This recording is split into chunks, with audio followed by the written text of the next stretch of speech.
شهر رمضان الذي أنزل فيه القرآن. The month of Ramadan is the one in which the Quran was sent down. This is the ultimate gift of Allah to all of humanity so they can make their way back to the home that was meant for them because it was given as a gift to their father. So we can make it back all the way to the closeness of Allah again.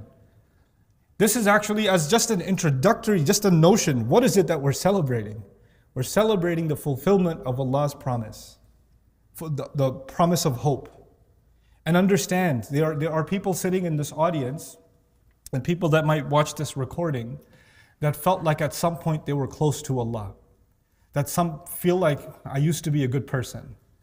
Or there was a time where I was much better than where I am. And you fell, you slipped. And you slipped really far. And you feel like you're so far away from Allah now. There's no hope for you. You've been listening to shaitan, and you are now just lost, gone. And it is, I can tell you, as far as you think you and I are from Allah, I don't think we can compare to someone who used to be in Jannah and was put down, demoted into the earth.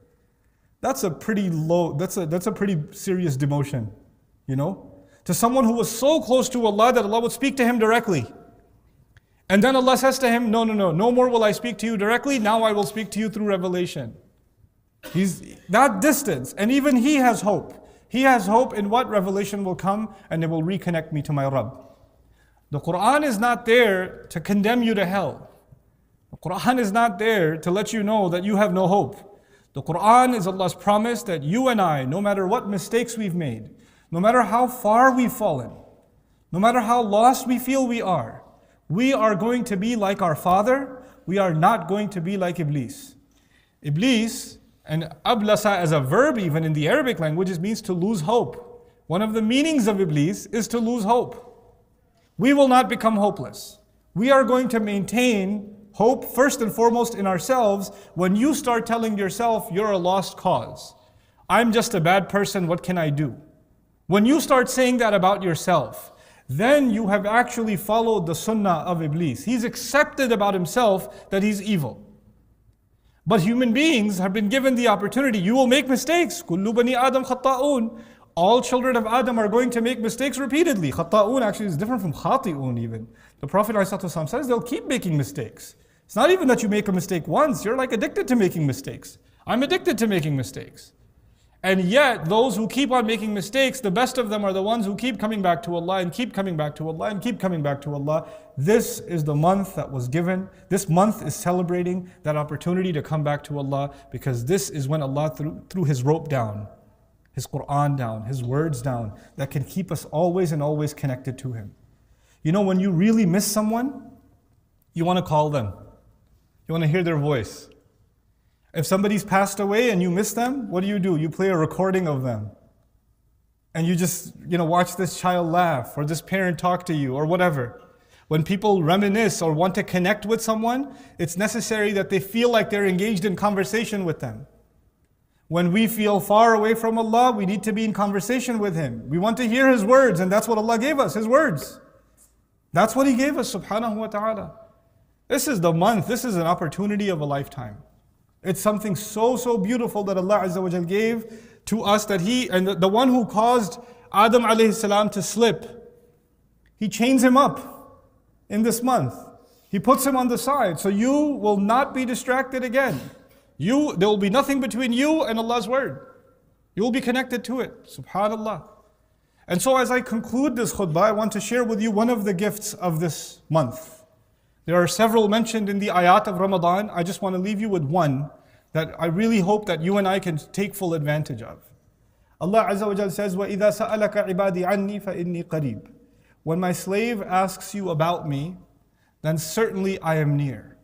Allah did not say if my slave asks, He says when my slave asks, because He expects that absolutely it will happen. He's optimistic about you. You may not be optimistic about yourself. Allah is optimistic about you. He tells His Prophet ﷺ, when they ask you about me, our expectation was that Allah would tell him, when they ask you, you tell them that I'm close. But no, when they ask you, Allah stops talking to His messenger and talks to you and me directly and says, I am close for sure. Halfway through that ayah, the conversation is no longer with the Messenger of Allah sallallahu alaihi wasallam. The conversation is between you and Allah directly. You haven't talked to Allah in a long time. You feel like when you don't talk to someone, you feel like they don't want to talk to you. Where were you all this time? You want to go through somebody else. Is he still mad at me? You don't want to deal with them directly. But Allah Azza wa Jal breaks that wall. He comes to you directly and says, I am most certainly near. فَإِنِّي قَرِيب. And then you feel like you've been so far away. Why would He answer my prayers? And He says, أُجِيبُ دَعْوَةَ الدَّاعِ. I immediately respond to the single dua of the one who makes dua.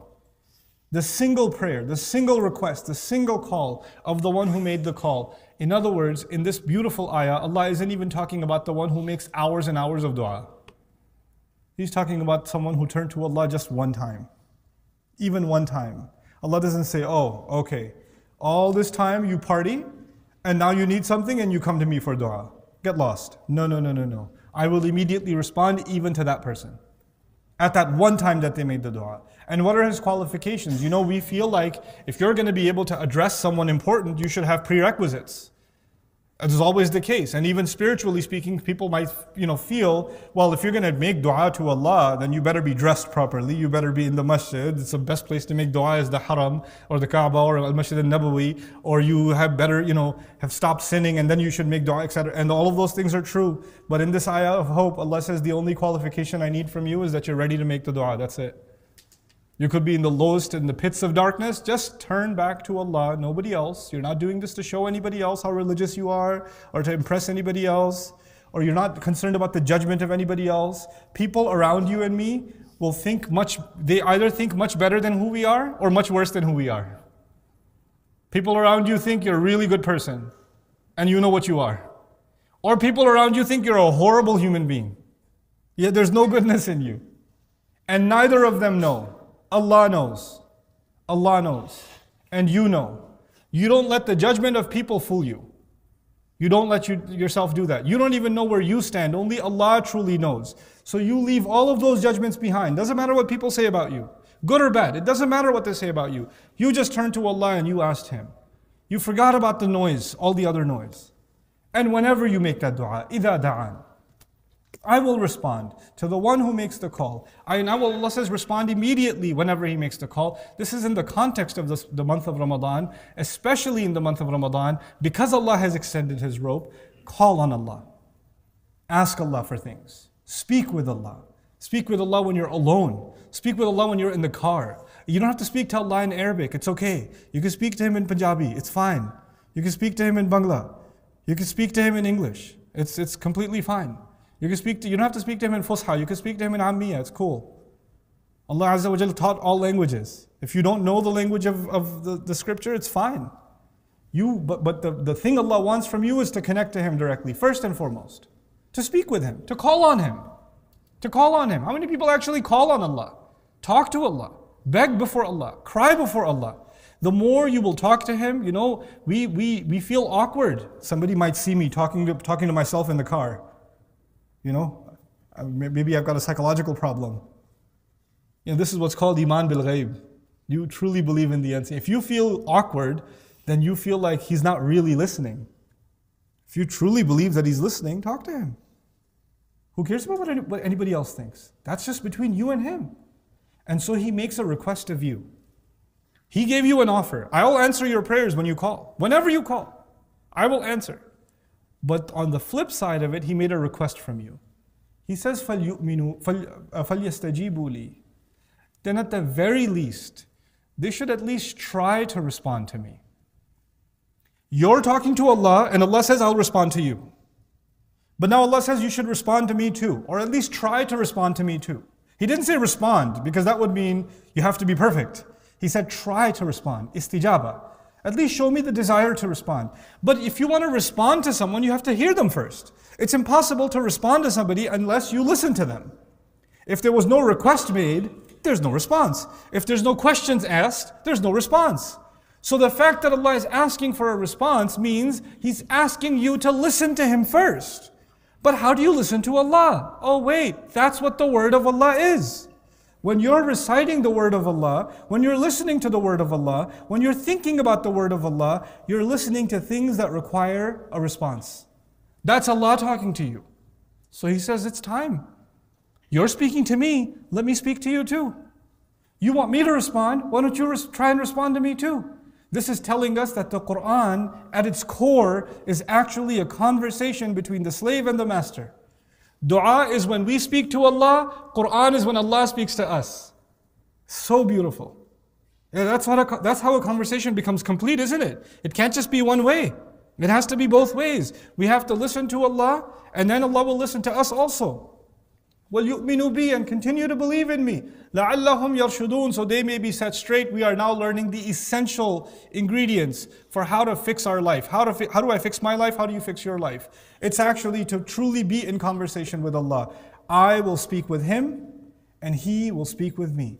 I will speak with Him with my dua, with my request, with my supplication, with my confessions to Him, with my admissions to Him about where I stand, what I need, what my mistakes are, how sorry I am, what I hope to accomplish, what could better myself, how I'm hopeful when I meet Him, that I don't disappoint Him, that He forgives me for the mistakes that I made. All of those are my conversations to Him. And then when He speaks to me, it's not just, by the way, He's not just telling you what to do when He speaks to you. When He speaks to you, He's giving you hope. He's making you grateful. He's making you conscious and aware. He's making you, aware of the people around you and how you treat them. He's opening your eyes to reality. This conversation will set you straight. There are some people, when you have a problem, you just need to talk to somebody. These ayat are telling you these 30 days are days to talk to Allah. This is the conversation we have to have with Allah. If you can accomplish that. Some of you are working at night time. You can't make it to Taraweeh prayer. Some of you are, you're going to have a hard time coming into the masjid. You can't listen to lectures or durus or whatever. Some of you have exams, or, you're taking extra courses in the summer. You have a busy Ramadan. It's not going to be an easy time for some of you. It's going to be very, very busy. Those of you that can make the time for extra ibadah, wonderful. Those of you who can't, understand this fundamental and your Ramadan will be beautiful. It's not just about fasting. It's about reconnecting and re-engaging Allah Azza wa Jal in conversation in this prescribed, in this guided way. May Allah Azza wa Jal make all of us those who directly speak with Allah, and Allah Azza wa Jal speaks to our hearts through His book. Barakallahu li wa lakum fil Qur'an al-Hakim wa nafa'ani wa iyyakum bil ayat wa dhikr al-Hakim.